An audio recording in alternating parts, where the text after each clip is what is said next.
മാഷാ അല്ലാഹ് മാഷാ അല്ലാഹ്. മസ്ജിദ് ഖുബ ആയിരക്കണക്കിന് ആളുകൾ വന്ന് നിസ്കരിക്കുന്ന പ്രത്യേകമായൊരു പള്ളിയാണ് മസ്ജിദ് ഖുബ. പതിനായിരങ്ങൾ സംബന്ധിക്കുന്ന പള്ളിയാണ്.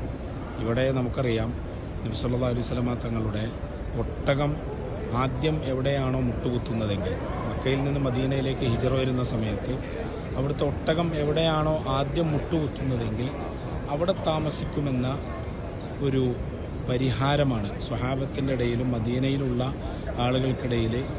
എൻ്റെ വീട്ടിൽ താമസിക്കണം എന്ന് പറഞ്ഞ് എല്ലാവരും അഭിപ്രായം പറഞ്ഞപ്പോൾ മുത്തുനബിയുടെ ഒട്ടകം സല്ലല്ലാഹു അലൈഹി വസല്ലം ആദ്യം മുട്ടുകുത്തുന്ന സ്ഥലത്ത് താമസിക്കാമെന്ന് പറയുകയും അങ്ങനെ ഇന്ന് മസ്ജിദ് ഖുബ നിലനിൽക്കുന്ന സ്ഥലത്ത് മഹാനായ അബൂ അയ്യൂബ് അൽ അൻസാരി റളിയല്ലാഹു അൻഹുവിൻ്റെ വീടായി അവിടെ വന്ന് മുട്ടുകുത്തുകയും ഇവിടെ താമസിക്കുകയും ഇന്നത് വലിയൊരു പള്ളിയായി അറിയപ്പെടുന്നു. ഇവിടെ 2 റക്അത്ത് നിസ്കരിച്ചാൽ ഉംറ ചെയ്ത പ്രതിഫലമുണ്ട് എന്ന് ഇബ്നു മാജ റളിയല്ലാഹു അൻഹു റിപ്പോർട്ട് ചെയ്യുന്ന ഹദീസിൽ കാണാം.